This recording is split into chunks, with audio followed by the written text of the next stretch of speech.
desde aquí. Contanos, Horacio, de qué tenés ganas de que charlemos este rato. Bueno, les había contado el viernes que había hablado con la fuente de Duhalde. Así es. Y bueno, ahora lo puedo mencionar ya, pues ya lo publiqué. La oficialidad joven. La oficialidad joven es un juez de 60 y pico, un ex juez de 60 y pico de años, que se llama Luis Carsoglio. Sí. Es el juez de Avellaneda. Fue suspendido y está sometido a un jury de enjuiciamiento porque se negó a firmar una orden de detención para Pablo y Hugo Moyano. Así es. Que la AFI le entregó ya redactada. Lo único que tenía que hacer era firmarla. Se negó, lo suspendieron como juez y ahora está sometido a un jury. Y Duhalde es uno de los abogados que lo defiende. Carsoglio tiene un vínculo con Duhalde y con el peronismo de zona sur del conurbano desde hace décadas. No es algo nuevo, digamos. No, Carsoglio es peronista, eso no hay ninguna duda, pero no es militar. Así es.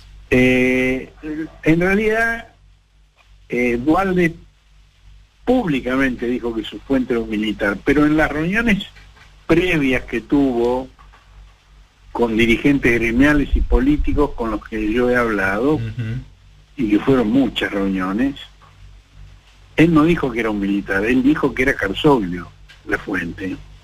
Y dijo que Carsoglio tenía un pariente militar. Yo hablé con Carsoglio, y Carsoglio, bueno, por supuesto admite su relación de amistad con Duhalde, pero niega absolutamente haber sido la fuente de esa información, e incluso niega la versión de Duhalde de que tenía un cuñado militar. Y dice que el único militar que hubo en su familia fue su padre, que no vive ya, y que fue un comodoro de la Fuerza Aérea. De modo que la versión de Duhalde es falsa. No solo porque no hay ningún riesgo de interrupción militar del proceso político, sino porque es falso que Carsoglio le haya dicho eso, y es falso que la fuente sea un militar. Es decir, Duhalde ahora está diciendo que él flasheó, que tuvo un momento psicótico, pero... Parece improbable. ¿Cómo? Que parece improbable, porque la manera en la que lo dijo y el hecho de que lo hizo en reiteradas ocasiones a lo largo de varias semanas, va en contra, digamos, de esa hipótesis. Bueno, yo creo que Duhalde está diciendo incoherencias hace muchos años. Bueno, eso también. Yo no sé por qué nadie lo señala, por qué nadie se da cuenta de eso, porque me parece que es evidente. E incluso él cuenta, él contó esa historia del año 2, cuando, de verdad que estuvo unos meses a cargo del Poder Ejecutivo. Me acuerdo. Y dijo que un día estaba en la residencia de Olivos con su esposa, con Hilda González, y que de golpe él le dijo, mira el río, y ella dijo, ¿qué río? ¿No es ahí el río con los pescados que saltan? Él veía un río en el césped de Olivos con pescados que saltan, eso lo contó él. Horacio, ¿vos viste la serie Los Soprano, la extraordinaria serie Los Soprano? No, nunca. Ah, bueno, te la recomiendo. Y el comienzo, el disparador del primer episodio es que un empresario, que además es el jefe de una familia de la mafia en New Jersey, ve unos patos en la pileta de su casa, y cuando esos patos vuelan y se van de la pileta, él sufre un ataque de pánico, y luego se entera que esos patos nunca estuvieron ahí. Toda la secuencia de Duhalde describiendo su brote psicótico me hizo acordar un poco a ese disparador de Los Sopranos. Mira vos, la mafia. Qué curioso. Ahora, digamos, al margen de la condición psíquica del ex senador bonaerense y de, digamos, el recurso que ideó para llamar la atención, el tema es que el planteo que él le hizo a Alberto Fernández y que está haciendo públicamente día por medio, tiene sentido dentro de lo que es el proceso de acoso y derribo del gobierno de Alberto. Es decir, Duhalde está planteando, y no de ahora, lo vienen planteando hace mucho, que en una época el criterio era el que gana gobierna y el que pierde apoya o contribuye. Pero que ahora el concepto tiene que ser el que gana gobierna y el que pierde también. Es decir, es una buena manera de acabar con las elecciones. Sí, o de volverlas, digamos, no, un claro. accesorio. Y claro, digo, porque si ¿para qué haces elecciones si después no importa el resultado y cogobiernan las dos fuerzas? Sí. Y él pone el ejemplo de lo que él hizo en los meses que estuvo a cargo del Poder Ejecutivo, donde le ofreció 2 ministerios al radicalismo de Alfonsín. Duhalde fue partícipe de otra experiencia política que me parece un ejemplo todavía más claro, que fue lo que sucedió cuando él fue vicepresidente. Que fue elegido, digamos, para hacer algo y terminó adoptando la agenda política de la oposición, del candidato opositor. Explícame un poco mejor. Cuando fue vicepresidente de Carlos Menem, sí, hicieron campaña proponiendo revolución productiva, salariazo, y terminaron adoptando en consenso, diría el Duhalde de hoy, el plan económico del candidato radical Angelos. Bueno, pero él tuvo un rol secundario en eso, digamos, él incluso no estaba de acuerdo con eso. Eso fue Menem. Digamos, me parece que eso tiene que ir en la cuenta de Menem, no en la cuenta de Duhalde. Está bien. Igual si no estaba de acuerdo, digo, más motivo para que se contradice con lo que plantea ahora en todo caso. Pero bueno, seguí, no quería distraerte. Bueno, esa idea, y además él lo complementa con la mención al pacto de la Moncloa, que en realidad no es uno sino varios, son 2 pactos de la Moncloa, que se celebraron en España en el año 79, cuando estaba al frente del gobierno Adolfo Suárez, y que fue, digamos, un acuerdo político, económico, social para la transición española después de los 39 años de dictadura y de los 4 años, digamos, de transición a cargo de un líder de la derecha como era Adolfo Suárez. Fue un pacto, fue una serie de acuerdos por los cuales la derecha franquista admitió la posibilidad de una transición gobernada por un partido que no fue el propio, y la consecuencia fue la llegada al gobierno de Felipe González y un partido que se llamaba entonces Socialista Obrero, a cambio de acuerdos económicos sociales que menguaron la participación de los trabajadores en el ingreso. Los pactos de la Moncloa son eso, es gobernabilidad a cambio de distribución del ingreso. Sí, son pactos regresivos en lo económico-social, a cambio de los cuales la derecha graciosamente decide no golpear, no joder, no... Es decir, si vos vas a hacer la política que a mí me gusta, podés llamarte socialista que no me molesta. Así es, el pacto de la Moncloa también incluyó un componente de impunidad importante. Bueno, sí, por supuesto. Pero eso no estaba en discusión. Pero eso no estaba en discusión porque justamente tenían la sartén por el mango, y el mango también. Pero sí, efectivamente, fue otro de los componentes. Y en el caso de Duhalde está claro que él tiene eso en mente porque permanentemente ha estado manifestándose en contra del proceso de memoria, verdad y justicia, que por otra parte, digamos, él está en contra, pero por un acto de la voluntad supone que no existió. Como él está en contra, supone que no existió, pero sí existió, y por eso es imposible un golpe militar en la Argentina, porque existió el proceso de memoria, verdad y justicia, y ha habido cerca de 1 millar de personas condenadas a pena de prisión por los crímenes cometidos durante la dictadura. Así es. Y Duhalde, recuerden que quiso terminar con este proceso que los organismos de derechos humanos habían conseguido reabrir luego de las leyes de impunidad de Alfonsín y los decretos de impunidad de Menem, y a partir del año 98 empezó a haber personas detenidas por el robo de bebés, y a partir del 2001 se reabrieron los juicios también por crímenes cometidos contra personas mayores de edad, no solo por el robo de bebés. Y antes de dejar el gobierno, Duhalde le propuso a Kirchner, que era el presidente electo, que la Corte Suprema cerrara ese proceso declarando la ilegalidad de los juicios y revirtiendo las decisiones previas que los organismos habían logrado en tribunales inferiores. Sí.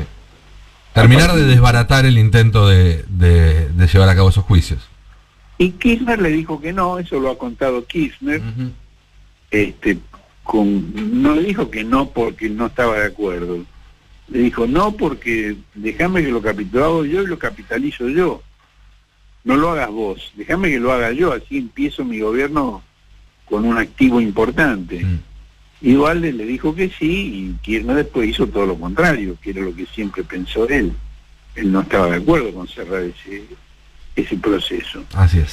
Ahora, ese proceso que inició Alfonsín, que se continuó hasta el presente, y que ni siquiera Macri pudo desbaratar, es el que garantiza que las Fuerzas Armadas no van a volver a meterse en cuestiones de política y de seguridad interior, de ninguna manera. Claro.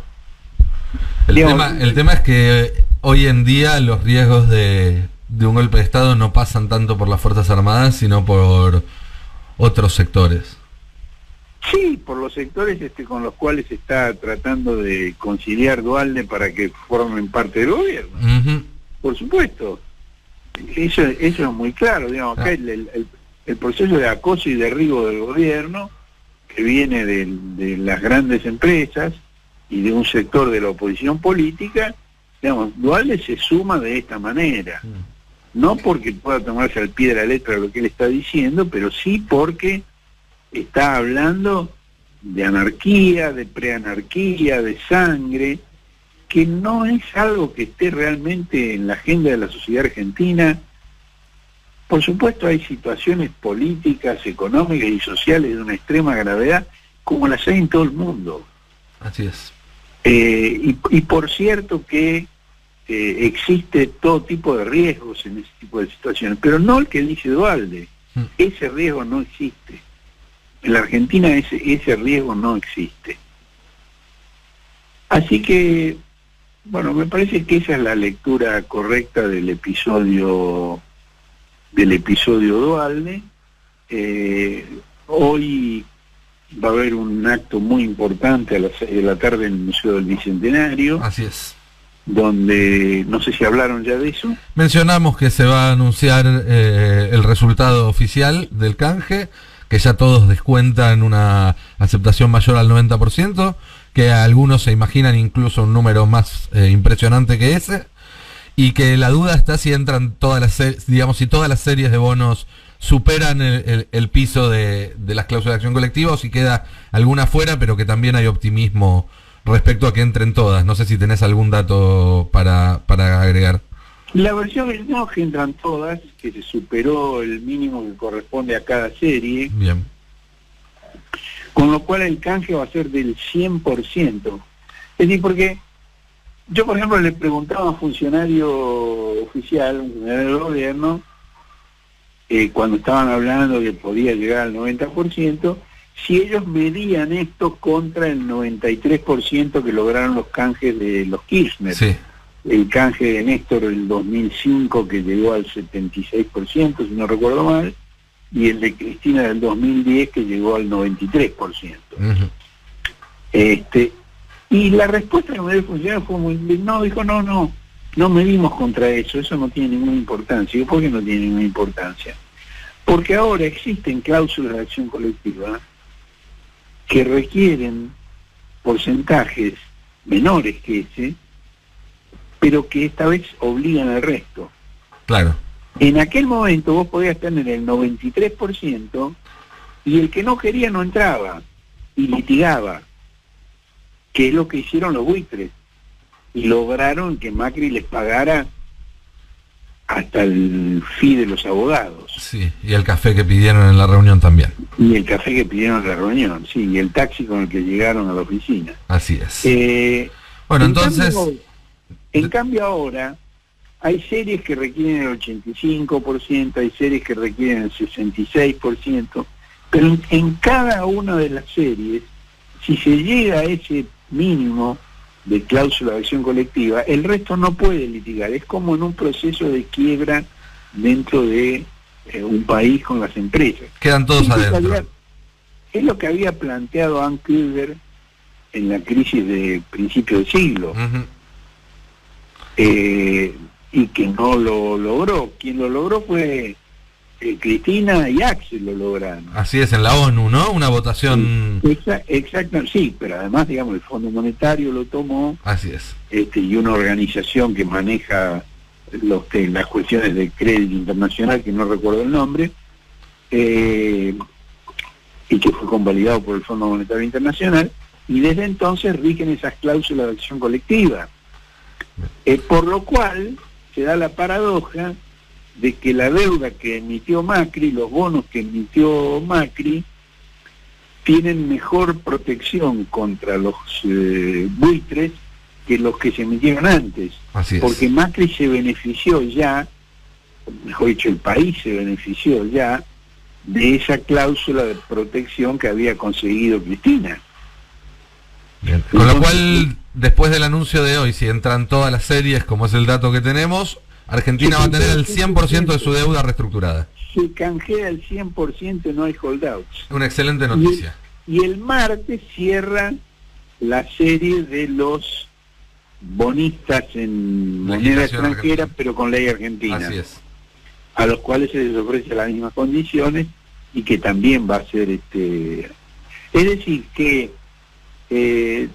a partir de este mes, la Argentina va a tener reestructurado el total de su deuda en moneda extranjera, el 100%, y no va a tener ni un dólar en default. Un logro extraordinario de la gestión de Guzmán. Y lo que va a quedar de por medio es la renegociación con el Fondo Monetario, que es complicada, y luego el Club de París, que son los estados. Bien. Ahora, me parece que es una situación notable. Hoy han invitado a los gobernadores. Yo sé de 3 que ya dijeron que no pueden llegar. Uno es Schiaretti, porque él es diabético y tiene riesgo, y por la edad también sí, claro, tiene riesgo de contagio con la pandemia, con el COVID, y además porque está muy preocupado porque se contagió del COVID uno de los más importantes empresarios de Córdoba. Uno de los grandes empresarios de Córdoba está internado con COVID. Y el gringo está asustado con eso. ¿Estuvo en contacto con él? No sé. Pero... No lo sé, eso no lo sé. Bueno, Horacio... perdón. Sí. Tampoco va a venir Alicia Kirchner ni Melella, el gobernador de Tierra del Fuego, porque tienen problemas de conexión, de viaje. Sí, claro. Va a estar el resto de los gobernadores. Para los gobernadores esto es muy importante porque les permite la renegociación de sus propias deudas, de sus deudas provinciales, en mejores condiciones. Y lo que viene es la negociación con el fondo, que es una negociación complicada. Se habla mucho, digamos, de la relación que tiene Guzmán y Alberto con Georgieva, así como se hablaba de la que tenían Duhovne y Macri con Lagarde. Permanentemente se dice que el fondo cambió, que el fondo no es el mismo de antes. Se lo dice ahora con Georgieva, se lo decía antes con Lagarde, pero se decía también hace 30 años con Cambiassy. Sí. En enero de 1990, Michel Cambiassy, que era el director gerente del fondo, dijo en una entrevista con un diario de Brasil, o Estado de São Paulo, que el fondo no exige que se ajuste sobre los más pobres, que el fondo lo que exige es que haya recursos, pero que cada gobierno decide cómo los gestiona y de dónde los obtiene, y que si el apriete va sobre los sectores más pobres es por decisión del gobierno y no del fondo. Bueno, el fondo esto lo viene diciendo desde hace 30 años. Lo que pasa es que no ha habido en la Argentina un gobierno que le tomara la palabra y lo llevara a la práctica. Y esta es la primera vez. Es por primera vez que hay un gobierno que dice: no vamos a hacer un ajuste sobre las jubilaciones, no vamos a hacer un ajuste sobre los trabajadores, en cambio vamos a hacer una reforma tributaria para que paguen más los que más tienen. Y el primer anticipo de esto es la contribución extraordinaria que entró el viernes a la Cámara de Diputados para las grandes fortunas de más de 200 millones de pesos. Bueno, esta es la situación nueva que está viviendo el país. La discusión con el fondo va a ser dura. Nadie en el gobierno piensa que la buena relación entablada con Georgieva va a hacer que este tema sea fácil. Y yo tuve un diálogo con un altísimo funcionario del gobierno nacional, que no voy a decir quién es, que me decía la negociación va a ser muy dura porque estamos defendiendo intereses, ellos defienden los intereses de los acreedores y los propios del fondo, y nosotros defendemos los intereses del pueblo argentino, entonces nosotros nos vamos a plantar. Viste que hubo una declaración pública de Sergio Chodos, el representante argentino en el Fondo Monetario, que dijo: no vamos a ajustar sobre trabajadores y sobre jubilados. Así es. Y yo entonces le pregunté al funcionario: está bien, ustedes van a decir eso, y si ellos dicen lo contrario, porque aquí no es un partido sin árbitro. Está claro. ¿Qué pasa si ellos dicen lo contrario? ¿Y qué te contestó? Dijo: y va a ser una discusión dura. Bien, gracias Horacio. Pidió lo mismo. Dale, te cortamos porque en un rato empieza Axel Kicillof a dar un mensaje importante, así que queremos estar listos para escucharlo con todos los oyentes. Nos volvemos a hablar el miércoles. Codazos. Codazos para vos también. Coditos.